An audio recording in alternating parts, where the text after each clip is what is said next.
sports fans? It is I, NOMAH, back with another card opening video for your entertainment. And today I am coming at you live from a closet in Colorado. This is the last day of vacation. If you're new to the channel, this is not my typical recording space, but we'll have lots of cut takes throughout this video today, so hopefully it won't bother you guys too much. Before we get started, please make sure to smash that like button. It really helps the channel to grow and helps more awesome people like you to find this channel. If at the end of the video or whenever you pop off the video you feel I've earned a sub, please subscribe. We'd love to have you along on our baseball card collecting journey. So today I want to talk with you guys about how to spot short print and super short print baseball cards. One of the really fun things about ultra modern baseball cards is there's so many different variants that you can come up with. So if you're new to the hobby or you're returning to the hobby or you just have been scratching your head, not sure what all these things are, then this video is for you. And even if you're a very seasoned collector, this video is for you because I might have some tips that you have not thought of. If you have any tips that I have not thought of, please let me know in the comments what they might be, and I'll include them in an updated video in the future. The first tip to spotting short printed cards is to understand what a short print card is. So let's do a quick primer on that. So short print, as the name implies, means that that card is not printed as much as a base card of that same player. So there's all kinds of interesting videos out there. I want to give a shout out to Striker and to Scotty B Cards, who are two of the very best channels in our hobby. And Scott, if you happen to be watching this, thank you for becoming a fan of the channel. I'm such a huge fan of yours. Anyway, Scotty B Cards and Striker will do these breakdowns when new sets come out. So just find their channels, subscribe to their channels. They are the grand poobahs. They are the very best. They'll actually figure out print runs. They'll figure out how many of a typical card is going to be made. Many common cards, millions and millions of them are made. So these are going to be super raw figures and super off the top of my head and not based in reality, but just to give you some idea. They're based in reality, but they're not reality. I'll put it that way. So let's say that a particular card is going to be printed 10 million times. Short print in that card might be printed 1 million times. Super short print might be printed 500,000 times. Ultra short print maybe 100,000, right? So it's the same player. It's the same number of card, it's just that the variant, which is usually a photograph, is going to be different in such a way that it's going to make that card more valuable. Now, a quick digression, people wonder if we're in another junk wax era right now. I do not believe that we are because of the preponderance of very hard cards to get. Now, will that rookie card you pulled of Jordan Walker be worth much in a few years?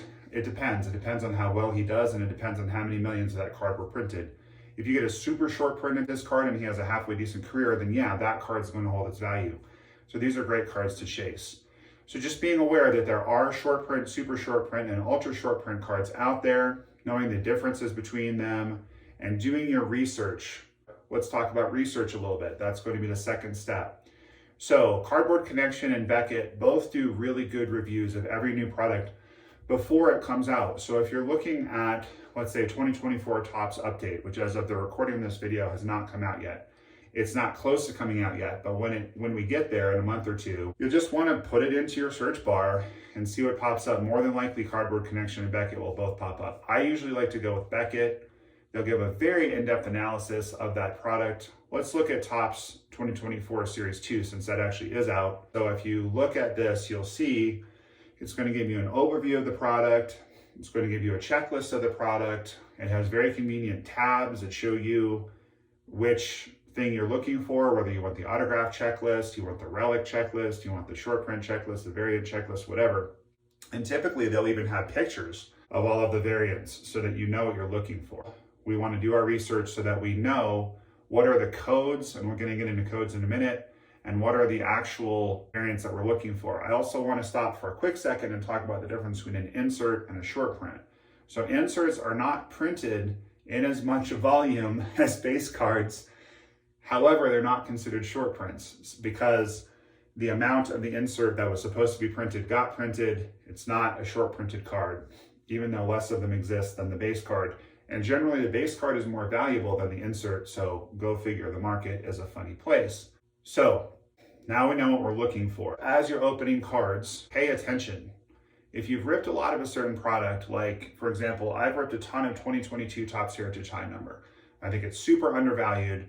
You've got Spencer Strider, O'Neill Cruz, Julio Rodriguez, Spencer Torkelson, and Bobby Witt Jr. rookies in that product. It's nuts to me that you can get it for $50 for a hobby box because you're they've got Royce Lewis rookies in there too, who's hit 10 home runs in whatever it is, less than 100 at bats this year. It's just a loaded rookie class. I've opened so much of that product, looking for the autographs, looking for the short prints. I can tell immediately when I see a card out of that product that, for want of a better word, doesn't look right.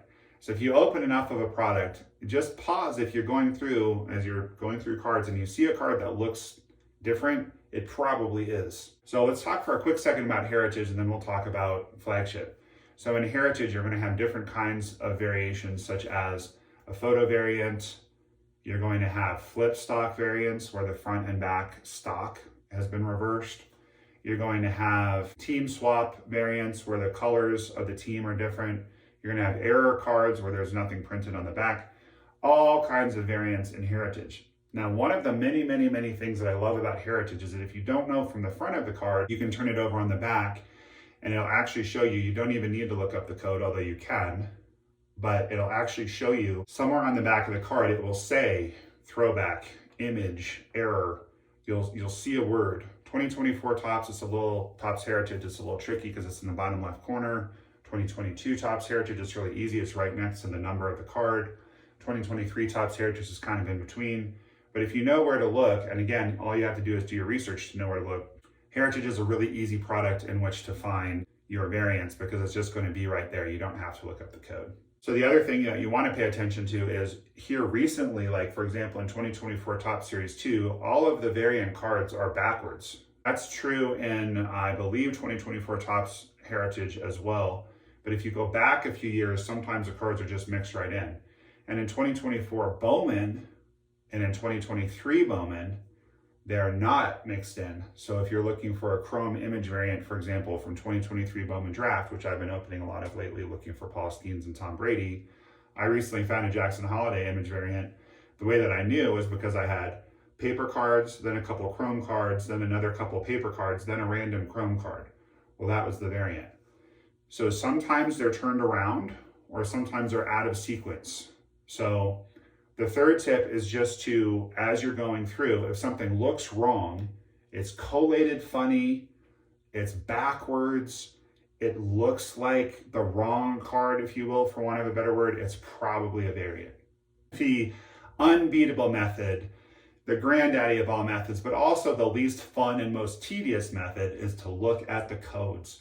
And again, when you look in Beckett, it's going to show you, and you don't have to be a member of Beckett, you don't have to have an account, you just look up their review of a particular product. It's really awesome that they do these. It's going to show you where the code is and what the different codes are.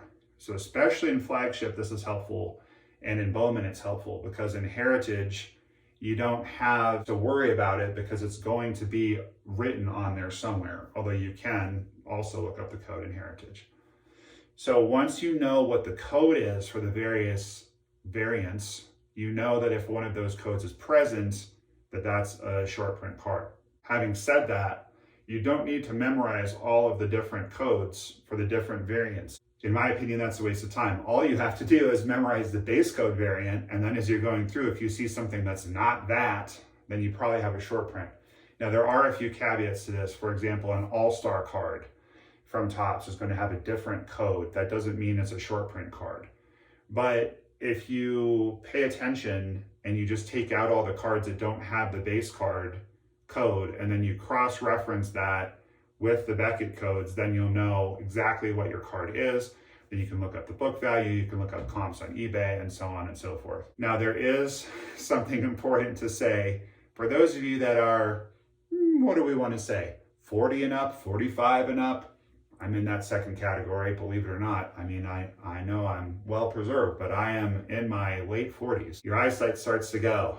So what do we do about that? Well, you can get a magnifying glass as you're looking through the codes, because I cannot read the codes at all with the naked eye. I can't. Most of you probably can't either unless you're a younger person. So here's another hack. There are items available on Amazon that look a bit funny, but they work extremely well. You put it on your head. You can't wear a bill forward hat. It'll block it. You have to have no hat or your hat backwards. But you put it on your head, so you put it like so. Comes down over your eyes, and then it's got magnifiers in it. It's also got a light. So when I put this contraption on and I'm looking through my cards, they're illuminated by the light, and I've got the magnifying glasses right in front of me. So it's really easy to read the codes. Now, like I said, it can be a little tedious, but it's also kind of fun going through the codes. One of the things I love about our hobby is that there's just so many elements to it. There's research, there's watching other people open cards, there's opening cards yourself, there's trading cards, there's sorting cards, there's selling cards, there's buying cards on eBay. Sometimes I want to rip, sometimes I want to watch people rip, sometimes I want to work on trades, sometimes I want to just go through my commons and find cool stuff. I found a Magic Johnson rookie card in my commons one time. You can find all kinds of great stuff in your commons. But before you get rid of cards, you want to make sure, for sure, that you've gone through and looked at the codes, because you don't want to give away a valuable card. Okay, so to go over the 4 steps again. First of all, know the difference between a base card, a short print, a super short print, and an ultra short print. Know what the different variants are. Know the difference between a variant and insert.